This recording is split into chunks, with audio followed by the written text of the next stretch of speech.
Hey guys, welcome back to my channel, Lavendaire. Today I am so excited to have a special guest. This is Lauren Berger of Intern Queen, and she's made it her goal to give students great career and internship advice. Hi everybody, very excited to be here on your channel. We are such fans over at Intern Queen, thank you. Okay, so let's jump in. Tell me, I'm so interested, how did you decide to start Intern Queen? So I had 15 internships in college, which is crazy. No one needs 15 internships. But with every internship, I learned so much about myself, both personally and professionally. And I would go to the bookstore and I would look online and I was trying to find a resource or a person or, the Rachel Ray of the career space to help me. And I always came up short. So when I was graduating college, I said, wait a second. I've had 15 internships. What if I could be the person that helps other students, my friends at the time, land internships and learn how to make the most of them? I was certainly not an expert, but I had made every mistake in the book, and I had learned so much from all of my mistakes, so I really wanted to kind of tell the world what I had learned. That's awesome. First of all, how do you handle 15 internships? How does that even fit into 4 years of college? I look back and I'm like, it just doesn't make sense. Did you double up on internships yes, at once? I would double and triple them up. 1 year between my junior and senior year of college, I came out to LA. I went to school in Florida, so coming here to LA was a big deal. And I interned at MTV, at NBC, and at Fox, all in the same summer. I'm not sure all the companies knew that I was interning. Crazy. Yeah, so it was a little bit crazy, but I'm one of those people that kind of thrives on having a lot of things going on, and I loved it. And the internships were just priceless and really helped me get to where I am today. So is there a reason why you didn't go into a career in one of those internships that you did? So I did. My first career was in entertainment. I was an assistant at a really big talent agency, and my internship contacts helped me land that dream job so fast. I always say getting a job for me was like ordering a hamburger at McDonald's only because of my internships. My internships totally set me up for success. But it's funny, growing up, and I talk about this in my first book, All Work, No Pay, my grandma always told me I would be a writer, and my mom always told me I'd be a speaker. That's how they talk. I love it. Strong New York accents. And sure enough, I kind of do a little bit of all of it today. And there's a lot of different tasks that I did as an intern that are incorporated in Intern Queen today. So Intern Queen's a little bit of media, a little bit of PR, a little bit of writing. So I kind of do a little bit of all those things I was doing back as an intern as a career today. I mean, to me, it sounds like your drive came before all those 15 internships. So do you want to talk a little bit about your upbringing and what created this go-go personality? It's funny. Before internships, when I meet high school students and they tell me that they're interning, I'm like, I was not like you. I was on the dance team. I was the co-captain of the dance team. I was worried about what cute boy was throwing a cool party on Friday night. And I was worried about my friends. And I really, maybe I was ambitious deep down, but I had no direction, and I really wasn't thinking about the future at all when I was in high school. I think what I did have, and I definitely recognize it now, is I definitely have parents that are like, you need to be your best at all times, and they really didn't accept anything below that. So, and of course, when I was a bad child, they were like, no, you are bad, you must be better. But they really, I think, set me up for success, and they didn't want to accept that I, wasn't going to be successful. So I think that my parents definitely kind of set me up with that foundation. And then my mom is definitely the mom that is still calling me today, and she's like, I watched this on the Today Show and you should cold call this person. Oh, wow. So I think they really help you along the way. Yeah, I think I get a lot of my go-getterness, if that's a word. It's definitely not from my parents. I see. Do you feel there are pros and cons to everything, so yes, it helps you have that drive, but do you feel like you're hard on yourself sometimes?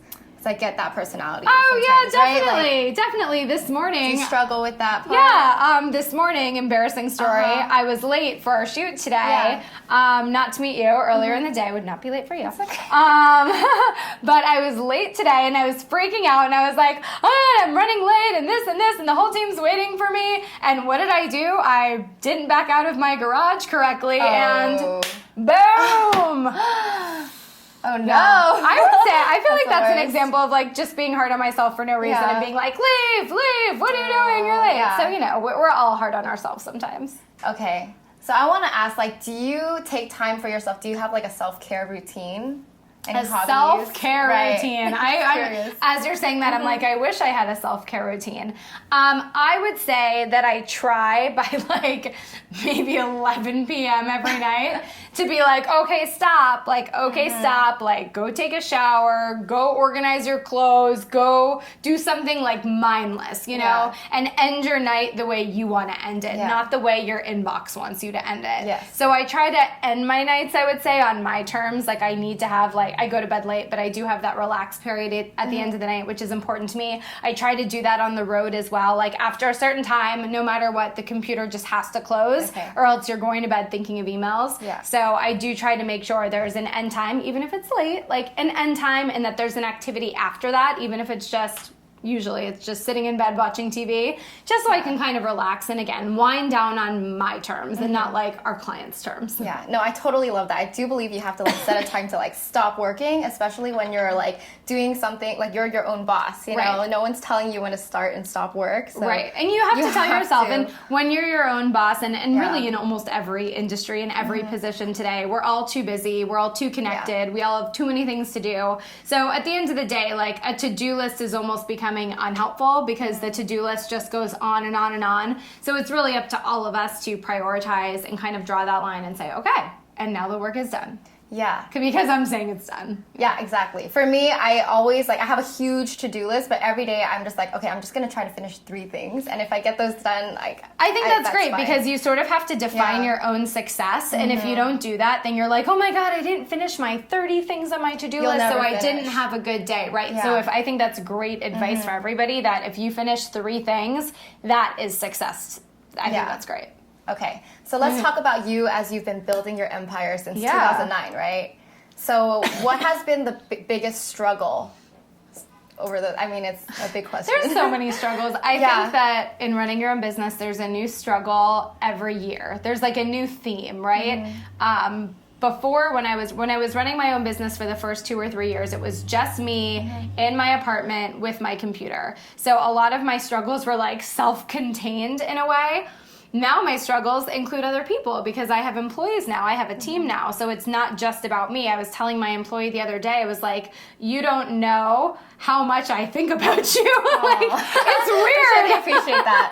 She was probably, and you know, hopefully, but you know, you think about your team now. Like, if we don't succeed, it's not just me anymore, right? How the business does affects a lot of other people. So we have our team, we have freelancers that we work with. There's all these other people. So I think a lot of that is just, I wouldn't say it's a struggle, but it's definitely a challenge and an obstacle. And the biggest challenge is that I still have not taken on any investment money, and I've been running my business for, we're going into year 8, which, you know, round of applause for us, we're very happy.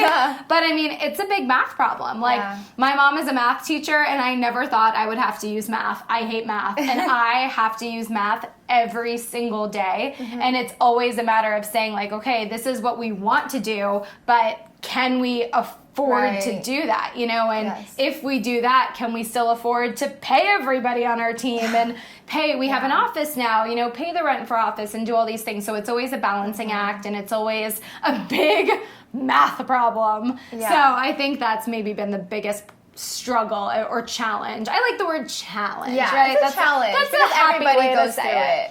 And I've heard that, like, when you're in that situation, you have to be more creative, right? Whenever there's like a limit to like finances, you have to. So is there a way that, can you give an example of like how you're creative? I can give you an example of a way that we've been creative is by hiring people that are flexible. So I talk about Marisol a lot. She's like behind the scenes right now staring at us.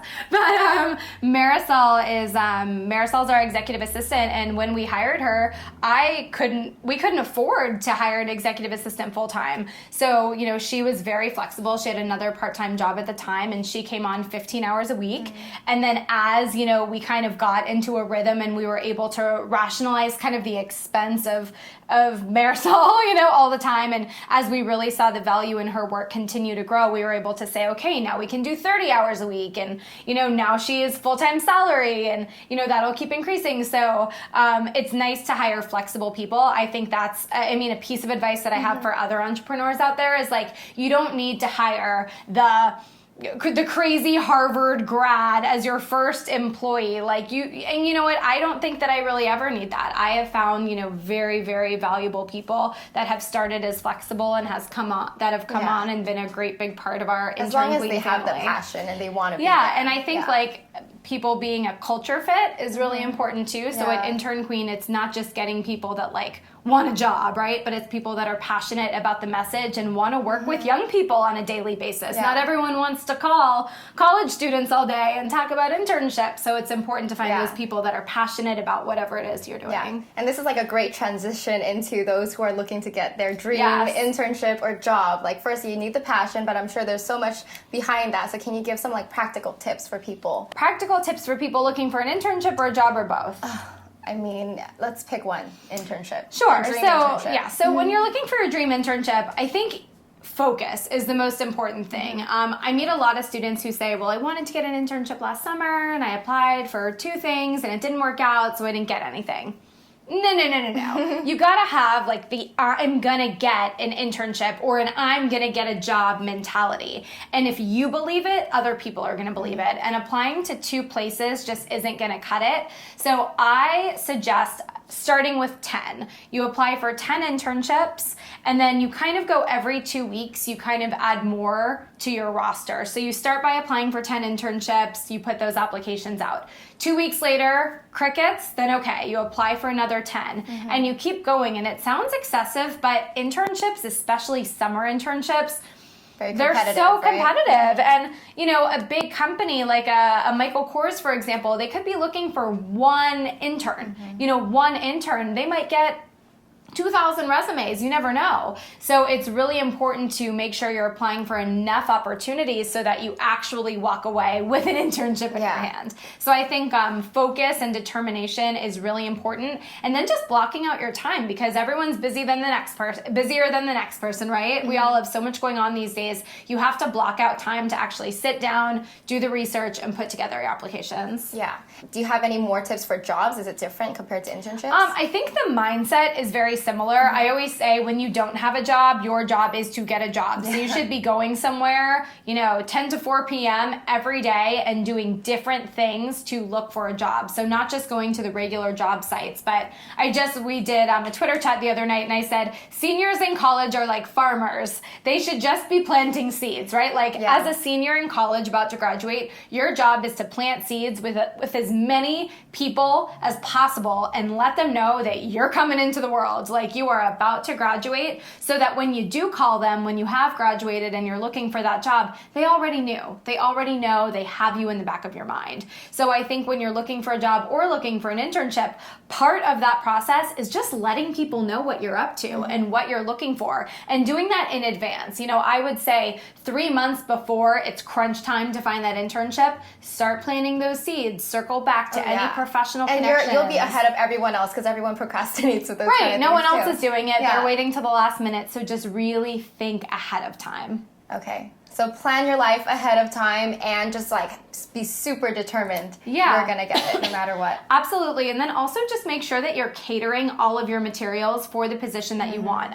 We had this situation come up yesterday in our office when we were hiring. We were trying to find an intern for a huge fashion company. Huge. I mean, opportunity of a lifetime. We had 12 resumes that we were looking at and we were like, we don't want to send them any of these candidates. And I said to Marisol, who I talk about a lot, I was like, Marisol, what's the deal? There's 12 people. How come we don't want to send any of the resumes? And it was because no one popped off the page. No one put it's a fashion internship. So on that resume, you need to have something fashion oriented. And if you don't have anything like any other internship experience, start to go fishing. What do you have? Are you involved in anything on campus that you can talk about? Any clubs, any groups, any class projects? Just put something relevant on there and something that makes us say, wow, this person has the right experience. We want to send this resume to the client. So I think, again, we're the middleman. We're the ones that are passing along the resumes from student to employer.